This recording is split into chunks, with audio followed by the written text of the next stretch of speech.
Good afternoon, good morning, good evening, wherever you are in the world. Welcome. I am Lisa Coleman. I'm the Senior Vice President for Global Inclusion and Strategic Innovation here at NYU. We are thrilled about today's program, so thank you for joining us.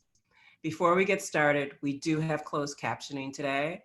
So you can access the closed captioning by pressing the CC closed captions button toward the bottom of your screen.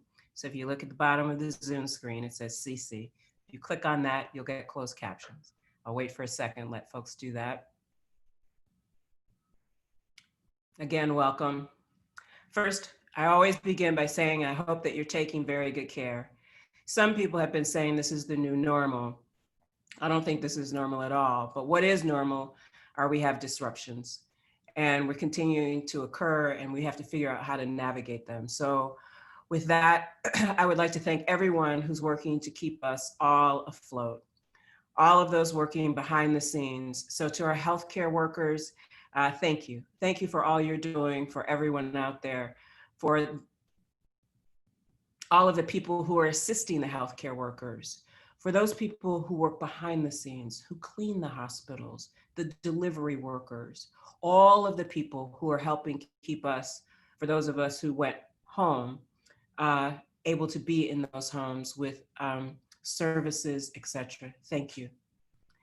Thank you to all of the people who've taken on extra burden and care during this time. We know that there have been disproportionate impact on so many people, particularly women, and of course, we've seen that differential impact on different communities as we've seen the xenophobia directed toward people of Asian descent, anti-Black violence, of course, directed toward people of African descent, and then, of course, the disproportionate impact on other communities, such as our disability communities. We've also seen the rise of things like anti-Semitism and all other kinds of things that, egregious kinds of things directed toward people. So I'd like to take a moment at this time to both honor those who came before us, our ancestors, the indigenous people's land upon which we now sit and occupy. I also want to honor those lives who have been lost in recent acts of violence. And of course, we lost one of our sheroes this weekend, Ruth Bader Ginsburg. So for all of those, including those lives lost in the anti-Black violence, so many names, could we take a moment of silence to honor our ancestors, our land, and the recognition of those lives lost? I'd like to take 10 seconds of silence. Thank you.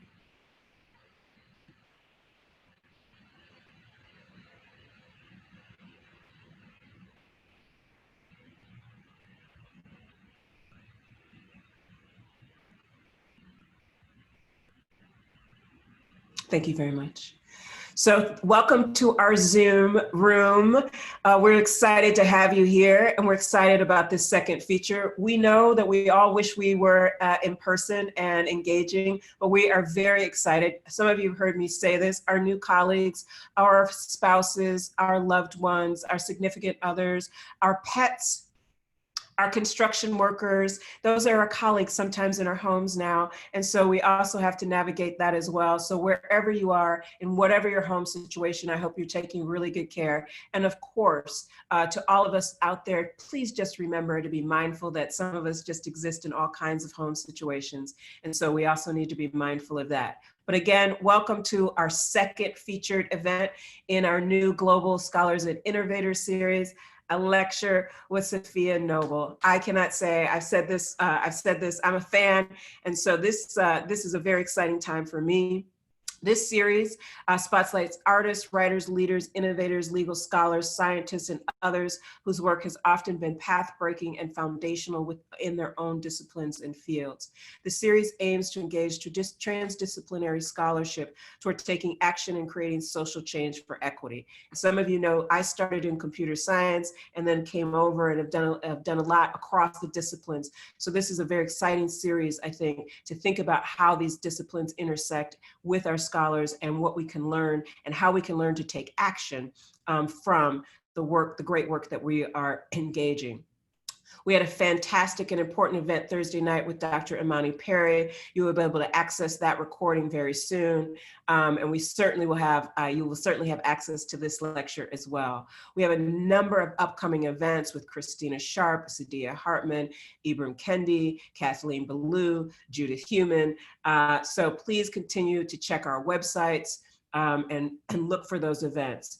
Before we begin, I would also like to convey a very special thanks to Dr. Gigi Topico and Dr. Ryan Pointer. Thank you both. You all are tremendous and wonderful partners. Your leadership on the NYU Reads, along with the entire committee, with Dean Austin Booth in the Division of Libraries and Ellen Chodas, the Director of NYU Press, I cannot say enough. Thank you for the partnership. The libraries, the Provost office, and of course the NYU Press. You are partners in many, many ways, not just on this event. I'd also like to thank Dr. Karen Jackson Weaver and Dr. Autumn Rain and the rest of my entire team in the Office of Global Inclusion, my graduate students. You all are just an amazing team. I say this all the time. Without you, there is no office, there are no programs. So thank you, thank you, thank you. This series would not be possible without NYU Reads, the Office of the Provost, NYU Libraries, NYU Press, NYU Skirball. Thank you, Jay, for your great partnership, NYU Communications and the design teams, Logan, Susan, Eric, Jason, and Eileen. You rock, you're terrific, along with all of our school partners and other offices across NYU. We have so many partners. Thank you, thank you, thank you for all the great work that we've been doing during this time, during this remote time. As my colleague says, we are doing remote work during a pandemic, so that is not to be lost on us. So that presents challenges, but thank you for the partnership and helping us navigate these new ways of being.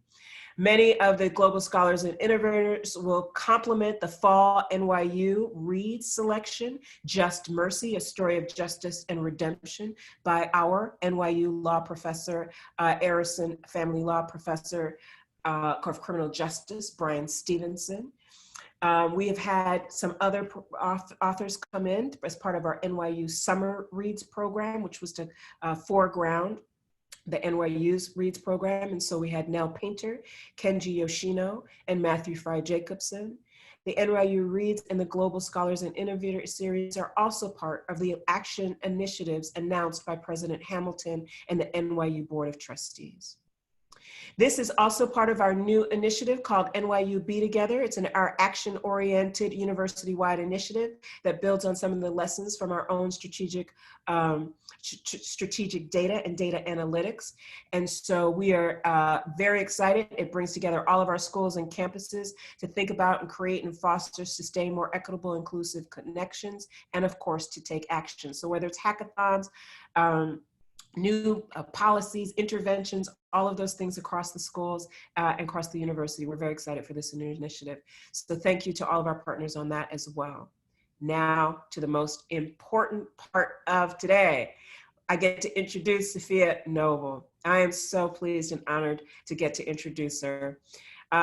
Dr. Noble is an associate professor at the University of California, Los Angeles in the Department of Information Studies, where she serves as the co-director of the UCLA Center for Critical Internet Inquiry.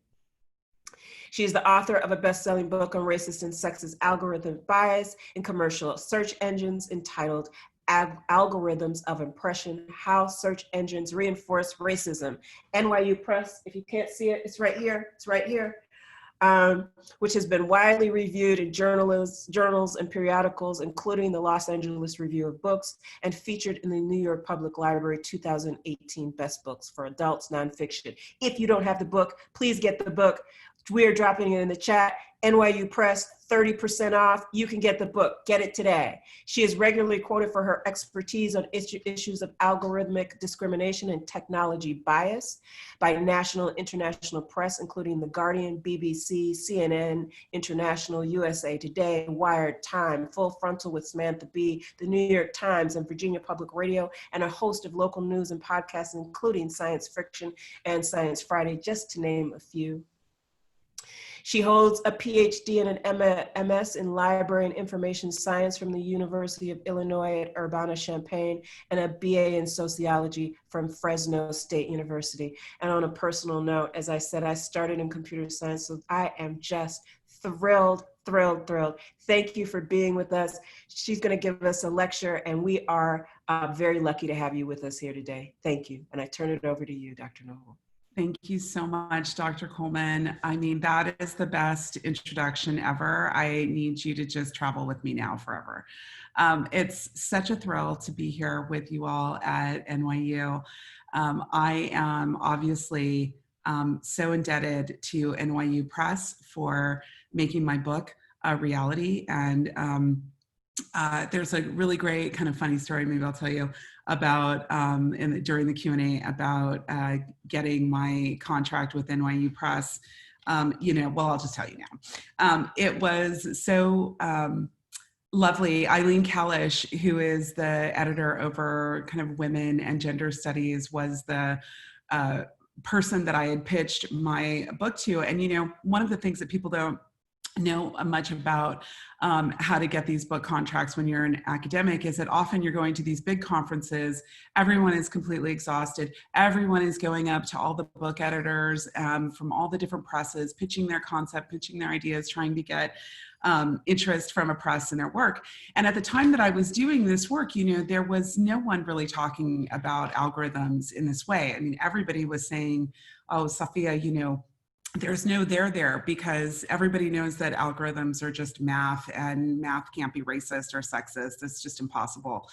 And I remember walking up to Eileen Kalish at NYU Press, and it was 5 minutes to closing time. And at closing time, all the conferences go have like a really nice champagne cocktail party or something for all of the presses just to celebrate them. And so here I roll up, it's like I'm standing between Eileen and the cocktail party. And I say, listen, 30 seconds, if you're not interested, totally fine. I said, do you ever wonder why it is that when you do a Google search, you're met with all of this like porn and, problematic content when you're searching for girls and women on the internet? That's what my book is about. And she's like, oh, I completely understand what that's about. Can you imagine? I'm the women and gender studies editor. I'm on Google looking for things all the time, and I'm constantly bombarded with the wrong things. I'm super interested. So that was the story of how I came to a partnership with NYU Press, and they've been amazing partners. And I'm also very active in the critical race and digital studies working group and the center that Dr. Charlton McElwain at NYU has really led with many of us. And we are working actively to make a field of critical race and digital studies. So if you're interested in this kind of work, it's already happening at NYU, and some of the most brilliant thinkers, my colleague, Dr. Meredith Broussard, also at NYU, just so many amazing people. So I just want to really invite you to take advantage of the great resources at NYU. I mean, it's certainly a dream place to me and so many of my brilliant colleagues there at the press, at the libraries too. And you'll see as I talk here that my field of study really is library and information science. So it's been the librarians, quite frankly, around the world who have really been at the forefront of thinking about issues like knowledge and distinguishing knowledge from information from other kinds of propaganda, and who hold a very kind of high value on knowledge.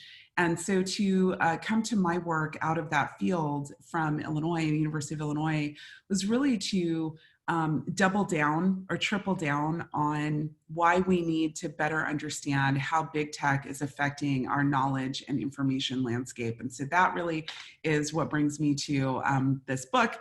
And I thought today it would be nice to share some of the highlights that I think of. These are some of my kind of favorite dimensions of the book. I've got just a handful of slides here. And I think that we'll have a very robust conversation, and then I'll leave plenty of time, I hope, for questions and answers. This talk is really about how to think critically about technology. Now, I will tell you that at UCLA, when I teach courses like Information and Power, I have a new course on data, ethics, and justice that I'll be teaching this year. You know, often when I start to talk about some of their favorite companies like Google, I know this isn't you at NYU, but you know, my students at UCLA are often, you know, it's like, hold up, Dr. Noble. I know we're not about to talk bad about Google. And, you know, it's almost like I'm talking about their mama. You know, they really get a little ruffled. So those feelings have started to change over the years, but still, I think there's just not enough critical thinking about big tech. And so in this talk, I'm going to focus on Google. Try to set aside your passionate love for that company and for that brand, and allow yourself to go on a little bit of a journey with me. As I mentioned, when I first started this work, you know, it was terribly offensive to many people to presume that technology, in fact, could hold all kinds of biases. And by biases, I mean that it could structure, in fact, racism and sexism and other kinds of discrimination. And now we're in a completely different moment. In fact, we're in a moment that many are characterizing as the tech lash. And when, you know, here we have like 2018, the Financial Times declares their word of the year, tech lash. And what had been happening over the course of the last decade, certainly, as I mentioned, when I started doing my research in 2009, 10, 11, and kind of finishing my dissertation in 2012, the prevailing logic was that, again, technology could not discriminate because technology was really kind of computer code, and code could not be racist. And of course, fast forward a decade, and we're in a very different conversation. I'm sure many of you watched The Social Dilemma over the last few days that just came out on Netflix, which is a documentary featuring a number of kind of what I might call latecomers to the conversation, talking about the harms of tech, many of whom are ex-big tech workers and executives.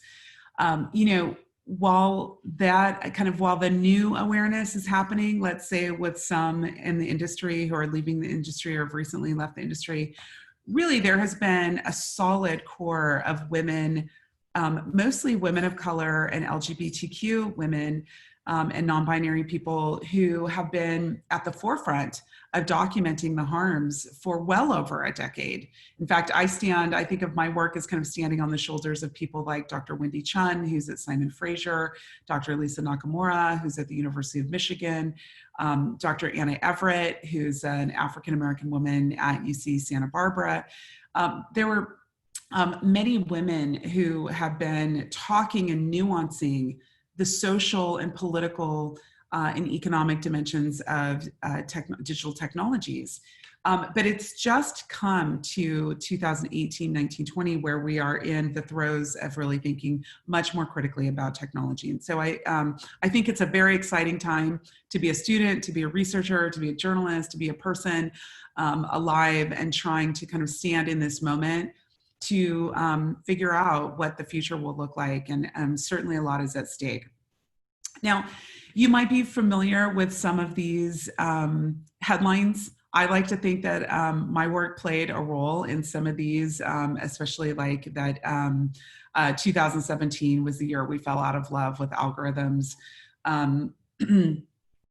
I think that, you know, you may have seen the New York Times article here, wrongfully accused by an algorithm, where an African-American man was, his face from his driver's license photo was matched to a very blurry, grainy facial recognition image from a surveillance camera in a retail store in Detroit, and who was wrongfully accused of larceny and spent 30 hours in jail and a lot of time and energy clearing his name when the algorithm patently mismatched him. And you know, he lost quite a bit. We saw last month, for example, in the UK, many, and many of the students there being predicted out of the possibility of the university of choice that they had worked so hard to attend, because the algorithm that was sorting people to university was kind of downgrading the scores and the profile of many students. And so algorithms are really becoming such a fundamental dimension of how we are sorting and classifying people into opportunities and into incredible harm, whether it's imprisonment, whether it's algorithms that might predict a criminal sentence on your life, that are incredibly flawed, as we know, and these stories are quite easy to find now, or it's in this incredible time of health crisis, an algorithm determining where federal resources go, and undervaluing hospitals and healthcare facilities in poor and low-income communities of color, and not deploying resources so desperately needed into those hospitals because of the way in which the logics of these algorithms are programmed. So we have so much at stake right now, and this is just, again, a really important time for us to be watching the news, watching the stories, the important investigative journalism that's happening, and the scholarship that's coming out, helping us apprehend what's happening in this moment, and then helping us think about how we're going to fight back and resist these things. So let me give you a few examples from the book. You might remember these. Some of you might have been just a little bit too young to kind of be watching the news and catching these. But here's a story that hit a few summers ago. And this was during the presidency of Barack Obama. So Barack Obama was in the White House, and DeRay McKesson, who's kind of a personality on Twitter, he tweets out, if you Google map the N-word house, this is what you'll find, America. And what was happening is that when you did a search on the N-word house or the N-word king in Google Maps would take you to the White House, again, during the presidency of Barack Obama. And so when this was exposed by journalists, who picked up the story, U.S. News in particular, got a quote from a Google spokesperson. And there are kind of two things and I put this example in to this talk today because it's very typical of kind of a big tech response, which is the first part: some inappropriate results are surfacing that should not be. We apologize for any offense this may have caused. May have. I mean, as if maybe someone's not offended and we should also be thoughtful. So there's like kind of a weird kind of tepid, let's say, apology rather than kind of we're responsible. And then the kind of more important second half of this is our teams are working to fix this issue quickly. And this is, quite frankly, the typical response. I know you might hear some jingling in the background. It's my dog. It's just what it is. So just bear with me. The response out of many of these companies is often that, there's a glitch in the system. There's a temporary software problem, nothing to see here. We're going to fix this issue. It's just a matter of tweaking the code. This kind of idea that there's nothing to see here. There's just been kind of a very quick temporary aberration. But one of the things that I try to do in the book is amass so much evidence, so many reports like this, that it really becomes impossible to name these as just an issue that can be fixed quickly. Here, Kabir Ali, you might remember, he was a Baltimore teenager. These are screenshots of a video where he has his friend kind of, recording him, and he's doing a Google image search on 3 Black teenagers. And of course, what you see are these kind of highly criminalized mugshot kinds of images of Black teenagers. Now, this story just got picked up and went viral again a few weeks ago, earlier this summer, over 4 Black teenagers instead of 3 Black teenagers. And it was almost like, for me, it was deja vu, because it was just the same exact story that went viral again on 4 Black teenagers instead of 3 Black teenagers. And this had happened years ago. Then he says, let's see what happens when we change one word and when we change Black to white. And when you change in Google image search the words to 3 white teenagers, you get these kind of perfectly curated Getty images of white teenagers playing multiple sports at one time. I'm not really sure what's going on here, but right, you have like an image of wholesomeness, certainly. For those of you who are in media studies, we love to look at things like this in media studies and say, like, what's really being communicated, right? What's the effect of these kinds of images? So in this case here, there's no public apology by Google about what's happening. Instead, just kind of subtly, there's an addition. And again, a lot of this is kind of hand curated and moderated by either content moderators or people in the policy teams who are trying to fix these public relations issues for the companies. Of course, don't do anything that you don't want Twitter to find out about, because of course, at Bob's Burgers guy, the next day notices he's tracking to see what's happening. And here you have a very interesting media studies read again.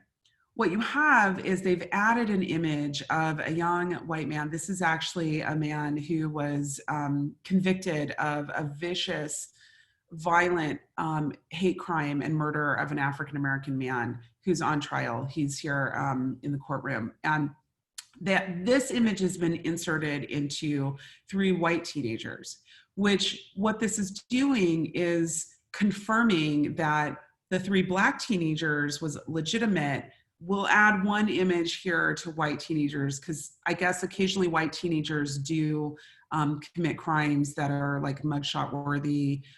In this case, it's like the most violent, vicious kind of crime. So here's kind of what's happening there. This is one way to read it. And then with 3 Black teenagers, they've kind of added a few African-American girls or Black girls. And then, I don't know, kind of one with an adult. I always like imagine this is like a church youth group or something.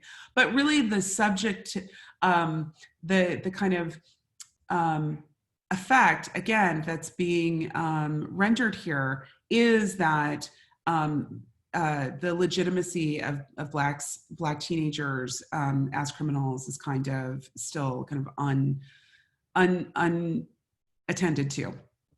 All right, so here's the work that really kicked off my study, and this was just quite enraging to me. In 2009 and 10, I started looking at how people of color, in particular women and girls of color, were being represented. But I collected searches on every single census category and kind of their male and female kind of corollary in terms of kids or adults. And so I had, well over 80 different kind of combinations. And one of the things that was persistent is that Black girls and women were really hypersexualized. So here you have in this these images, when you do keyword searches on Black girls, it's almost exclusively pornography. There's a couple of outliers here. One is the Black Girls, this free music tour dates and photos. This is actually a band of white guys from the UK who call themselves the Black Girls. No one's ever heard of them. I go all over the world. I ask all the time, especially when I'm in Europe and the UK, has anyone ever heard of the Black Girls? No one's ever heard of them. So they're brilliant at search engine optimization, terrible at music distribution because no one knows who they are. But you go down, they're also their Facebook pages here. But all of the rest of the ways in which Black girls are represented is really in these kind of hyper pornographic, sexually objectifying ways. And one of the things that is pretty remarkable is that all of these porn sites are women. So at a fundamental level, women are coded as girls, and then this is wholly normalized. And this was the case up until about the fall of 2012, where after this kind of article in Bitch magazine, which is a feminist kind of critique of pop culture magazine, it's very popular in the Bay Area, so I'm sure that people picked it up who worked at Google, then there was kind of a tweaking and a suppression and a push down of the pornography.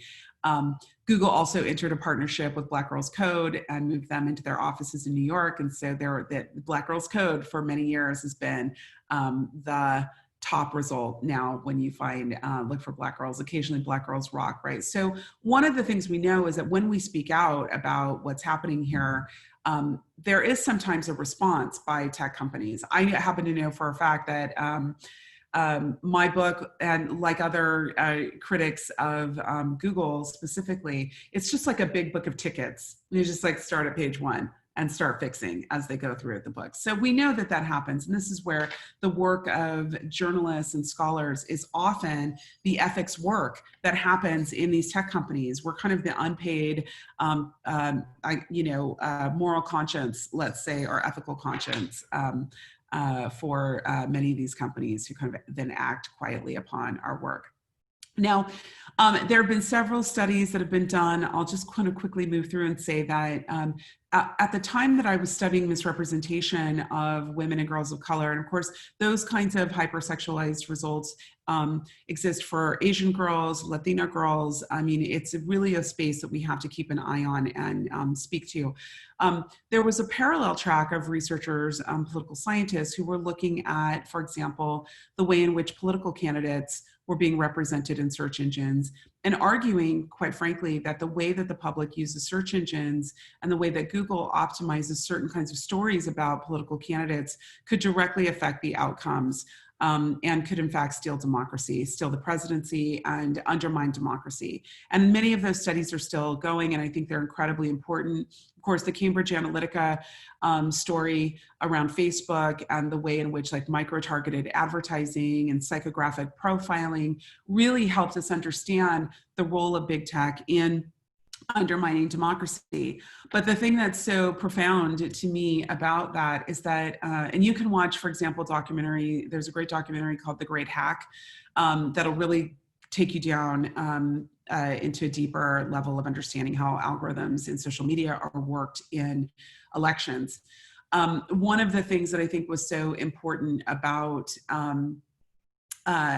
what's happening there is that these ideas about the outsized role of tech companies in affecting democracy, and of course we're having those conversations in real time right now as we enter this next elections cycle.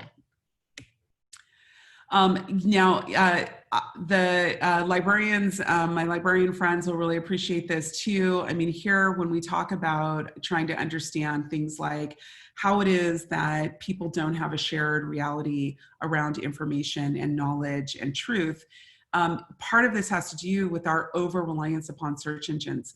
I recently did an interview on Saturday. You can find it online at The Markup with a very well-known and important investigative journalist, Julia Anquin, about the way in which people have come to understand a little bit more of the subjectivities of social media and platforms like Facebook or Twitter, but they always still turn back to Google as their fact checker. And now here you have immediately following, just the days following the US presidential election 2016, when you did a search on final election results, it took you to a disinformation site that reported out that Donald Trump had won the popular vote.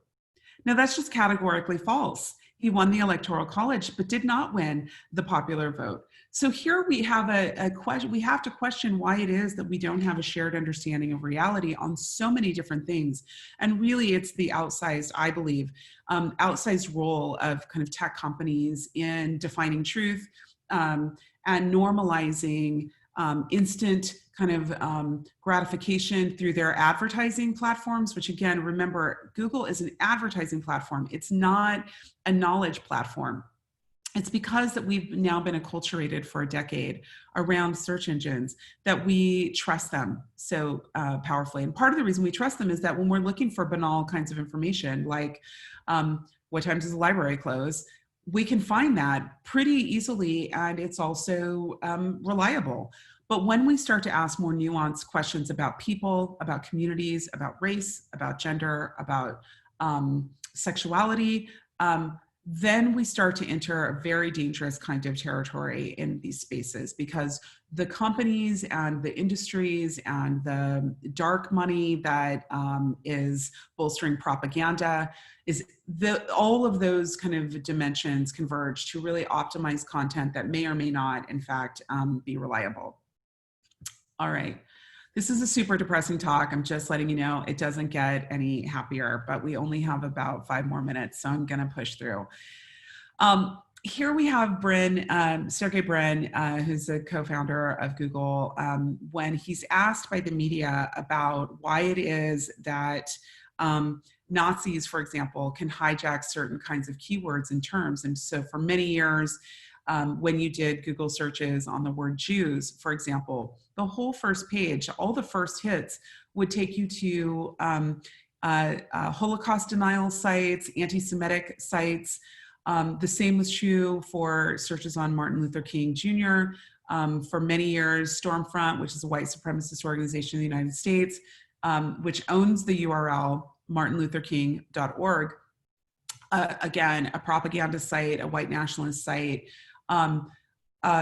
When Google is asked about this over the years, they say things like, it would be bad technology practice for us to interfere with the algorithm because the search results are the search results and they're organic. And to really disavow that there is any human decision-making, that this is all completely neutral and objective mathematically, and that in fact, it really just reflects what the public is doing or how the public thinks. And of course, I haven't given up on the public yet, quite frankly, and ceded that so much of the terribleness that we find on the internet is just a reflection of the public, because I know how many actors and how much money and resources put into manipulating what we in fact find on the internet.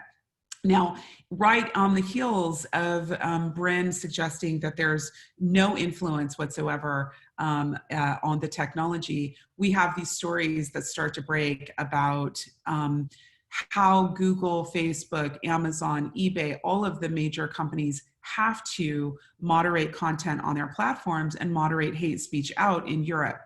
So part of this is because we have different definitions of excuse me,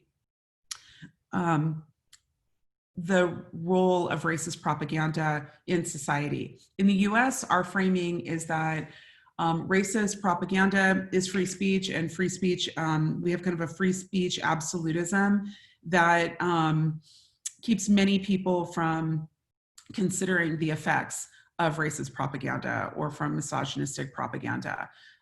In Europe, particularly in Germany and France, they have a much more recent relationship to anti-Semitic, for example, and homophobic and anti-Black content propaganda and its relationship to the Holocaust. So they really understand much more powerfully that if racist propaganda is allowed to circulate, it can in fact lead to things like the Holocaust.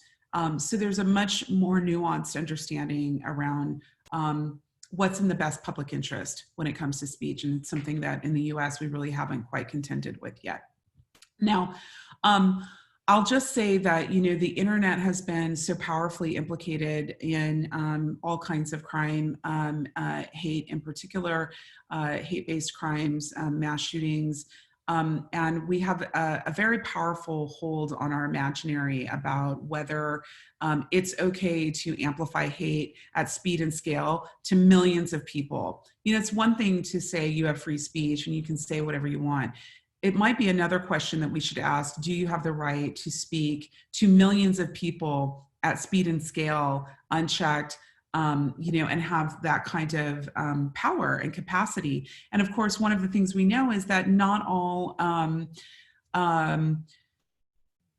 voices are amplified to the same speed and scale as others. So one of the things that my research has really helped me understand is that, and of course I look to people like Jesse Daniels, Professor Jesse Daniels at Hunter College in CUNY, who wrote one of the most profound books that impacted my career called Cyber Racism. One of the things we know from her work, for example, is that those who in fact espouse racist ideologies, white supremacists, white nationalists, have more speech. They have more amplification, more speech, and more visibility than, let's say, those who are trying to do anti-racist work or anti-racist speech. And so these kinds of things are really important. It's a very important area of study. One of the things that I try to, this is an excerpt from the book that showed up in Wired magazine. One of the kind of headlines of the book is that social inequality, these issues that I'm talking about, really are not going to be solved by an app. We're not going to lie in bed staring at smartphones, scrolling our way to social justice. We are not going to end racial injustice, economic inequality over email. Okay, and so I think it's really important that we take this moment in particular where so much of our social and human interaction is being mediated by technology, including this talk, and think about the outsized role that these technologies are starting to play in fact, in our everyday lives. So here are some things that I think we can think about, just to kind of leave us with a little bit to chew on as we open up for questions. One of the things that I'm really focused on right now is that we really need to demand restoration and repair from big tech. I live in California. I'm a UC professor. I'm at UCLA. I can tell you that public education and public higher education in California has been completely decimated in so many ways because big companies and sectors like Silicon Valley. I mean, can you imagine? We have Silicon Valley right here and Silicon Beach right down the street from where I live. And these companies don't pay taxes. Very, very few pay taxes, and they offshore their profits outside of the United States. So how can it be that we are going to have robust democratic institutions like educational institutions, public libraries, public health, public media? I mean, when regulators want to talk about regulating big tech, I remind them that they also cannot simultaneously defund our democratic institutions. We have to be thinking about what kind of restoration and repair, what kind of tax revenue, what kind of other types of resource has to go back into the system. It cannot just be a purely extractive relationship between this sector and the public.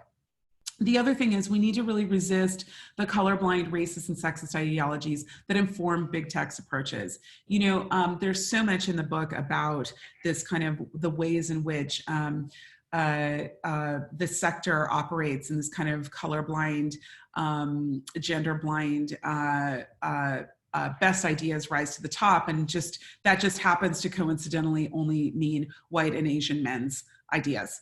As employees, as makers, as executives. I mean, for the most part, that's really how the sector is designed. So we have to really challenge the ideologies that pervade the sector and hold big tech accountable. And then I think we have to become, as this series is doing for you, this amazing NYU speaker series, you know, allow yourself to become deeply educated on the pressing social issues of race, gender, and economic class. These are the things that structure so much of our lives. And I believe strongly that not just the name brand companies that we know, but also companies that we don't know, are really structuring and over determining whether you'll get into college or not, whether you'll get a mortgage or not, whether you'll have a future or not.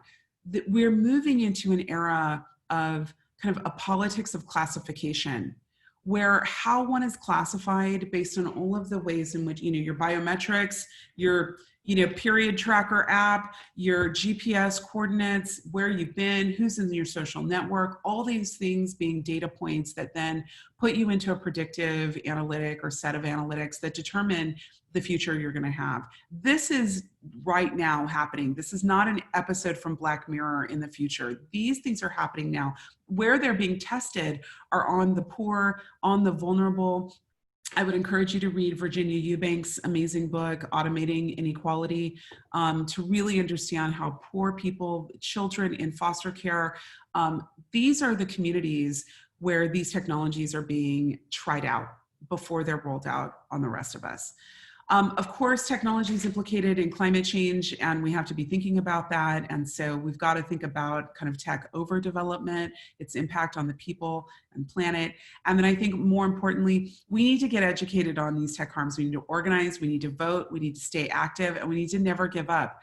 You know, there was a time when people said that the enslavement of Africans was just an unfortunate but inevitable consequence of how the American economy was organized. And people said there's no way that we could have a different kind of economic structure that's not predicated upon a slavocracy and enslavement and human rights abuses of African peoples. People couldn't imagine it. They couldn't imagine the disruption that would be to their world if they were to upend a system like that.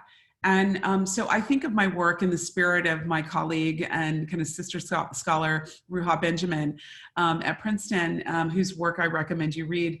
I think of my work in that kind of abolitionist tradition, that, you know, it was only a handful of people who really argued against the moral and ethical dimensions of enslavement as a system. And I think we need to think about the kinds of ways in which we are being entrapped into these new predictive systems. And we need to be really thoughtful about the points of leverage and how we can reimagine society. This is my last slide, and I'll just leave it here and say, you know, we have more data and tech than ever, but we also have more social, political, and economic inequality and injustice to go with it. The promises of big tech have fallen flat. And I think we need to think about new imaginaries, and I'd love to think about those things with you. Come on, Dr. Coleman. Thank you so much. Sorry, I turned on before the last slide.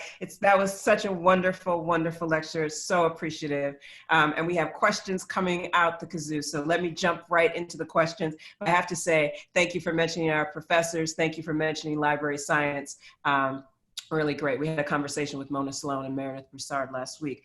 So the first question really is around this distinction that you made around Google and it being an advertising platform versus a knowledge platform, right? So could you talk a little bit more about that, and particularly because of your background prior to being at UCLA, right, looking at multicultural marketing. And when we look at the shift in news, right, when we shifted in news to news all the time, right, with that Dateline shift, you probably remember. So talk to us a little bit about that shift, right, sort of that advertising platform as connected to news and Google, and then the differences as you see that in terms of the knowledge platform. Absolutely. I'll tell you that when I was working in advertising for 15 years before I became an academic, as I was leaving the industry, we were really starting to move most of our media buying, you know, into online advertising. And the goal at the time, you know, in the kind of, let's say the early to mid 2000s, like around 2000, was to have advertising appear to be fact-check news. So the whole kind of public relations game of like earned media, trying to get search results to look like they were just objective facts and truth about products and services, that was the game. And that really is what gave rise to companies like Google and Yahoo, whose model was to take those media dollars from radio, from television, outdoor, out of home, and move it into this online space. So the entire system around search, the way in which it's kind of paid for is through paid advertising. So this is one of the things that people need to understand, and that there was a deliberate effort to collapse the distinction between news, fact-checked, investigated, and advertorial or advertising, all right? And, you know, Google did a lot to try to pretend that it was like, you know, oh no, the ads are over here and then the real organic search results are here, and there's no relationship. Of course, there's absolutely a relationship. So that was one challenge. And of course, then because of the kind of advertising model and the acculturation of the public to free content, that meant that people started to not want to subscribe to newspapers anymore. You know, the threat to journalism was real. And, you know, even people like Craig Newmark, who started Craigslist, will say, I mean, he's just devastated. He didn't know that Craigslist, for example, was going to undermine newspapers. He didn't really understand the relationship between the classified section paying for the ability to print newspaper.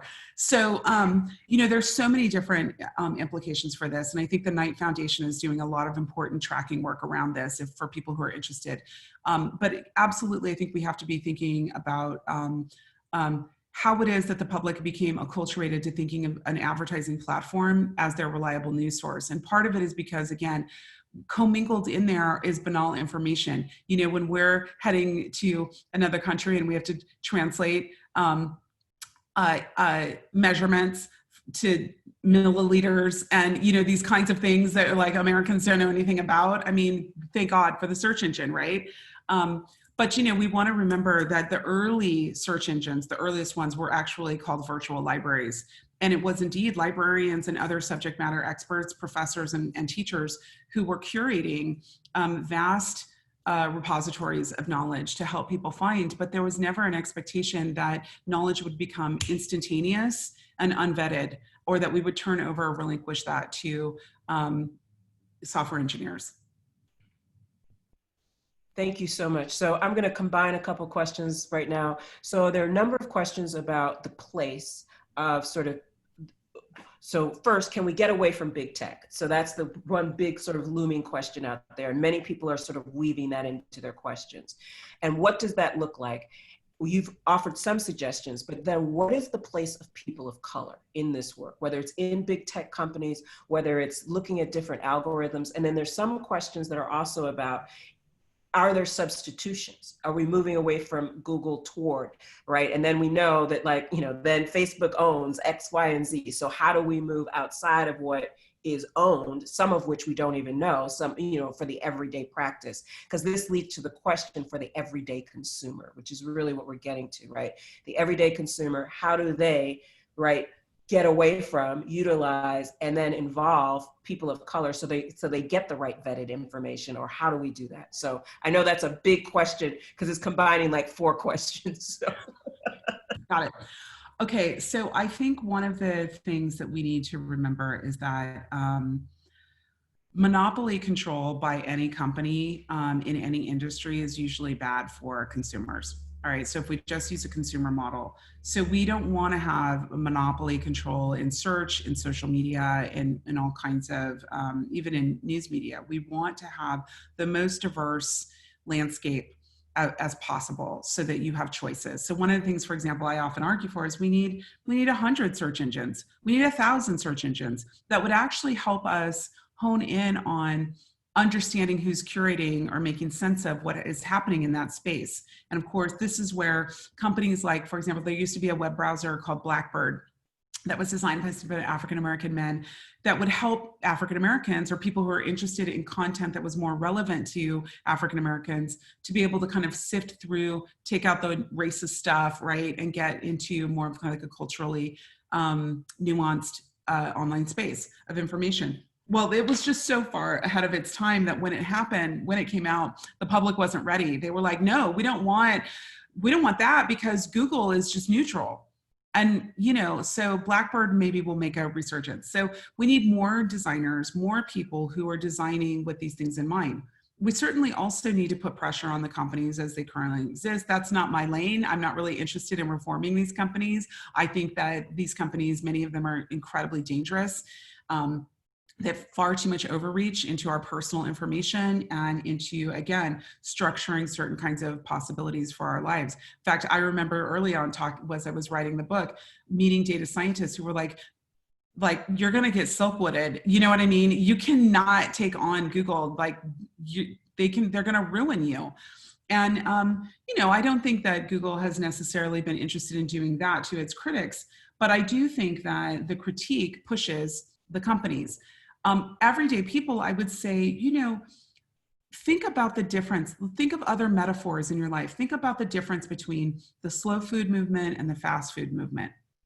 You know, when I think of Google, I think of McDonald's. It's like a McDonald's for information. Yeah, you might like them fries might taste good, but you know, they're not probably going to be good for you over the long haul. You also need to eat some vegetables. You also might want to grow a garden. You also might want to go to, and I think of course of like libraries, universities. I mean, one of the things I ask my students is, listen, if Google is so great and it's going to tell you everything you need to know in the world, why are you at UCLA? Why do you need to get an education? Just like, hey, do it all the way through your whole life. I mean, they know that's like absurd. So of course we need to strengthen opportunities for lifelong learning. We need to strengthen the opportunities for access to deeper, more nuanced, thoughtful kinds of news and information, books, articles, all of those things. We have challenges because much of the best research is behind a paywall. When you graduate from NYU, you're not going to be able to get to it. You know, you're reliant upon some Amazon recommending algorithm rather than a reference librarian. I mean, there are lots of different ways that you can take a hold of resisting the impulse for instant knowledge, because there are many things that require slow, careful study too, and to be deeply informed. And I think that's something like controlling our own minds. Many of these technologies are designed to addict us, quite frankly, to that kind of instant gratification. But you know, there are many forms of knowledge, and those of us who work in ethnic studies, I'm in an African American studies department, gender studies, you know, we know that we are actually still being contested, that our forms of knowledge, our epistemologies, our ways of knowing, the research that we care about, the communities that we care to study, are often ignored by more mainstream disciplines or pathologized by those disciplines. So there's a huge role for scholars and students of color, for LGBTQ, for non-binary people to demand fair representation, to demand accountability, but to also participate in the making of and the strengthening of institutions that serve as counterweights. It's a very hard question. Of course, we need regulation, public policy. I would say for us at C2I2, at the Center for Critical Internet Inquiry, our two levers that we pull down on is public policy, because policy structures everything. If the policy says separate but equal, guess what? It's separate but equal. Okay, so you have to know the policy and you have to understand, you got to work on legislation, but you also want to work on culture shifting, culture jamming, making new cultures. You know, I mean, this is where, you know, young people, quite frankly, are also really a part of the tech lash, you know, resisting. They don't want to be sitting on the phone, like doing this for the rest of their lives. So we have agency is what I'm saying. I think that's a terrific message for our students. That is a terrific message for our entire community. We are at time, actually. It is 12:59, so I know we have questions. For those in our audience, as you know, we post these online, so we actually also give you some general guidelines. We post the video online. We give you some general guidelines about some of the additional questions that were asked. So thank you for being with us today, Dr. Noble. Thank you so much for having me. I love you all. NYU has such a special place in my heart. It's one of my dream schools. I just am so grateful to be a part of your community. You can always find me on Twitter, probably too much, but that's where a lot of academics hang out. So, you know, we can watch there because we're always tweeting out studies and important news stories too, so that you can stay in the conversations. Thank you, thank you, thank you. Everyone out there, if you haven't gotten the book, please buy the book. 30% off, NYU Press. Thank you, Dr. Noble, for being with us. This was fantastic. And thank you to all of our audience members. Remember, everyone, take good care of yourselves. You have to put your oxygen masks on first before you can take care of someone else. Be well, everyone. And thank you again for being with us today. Goodbye.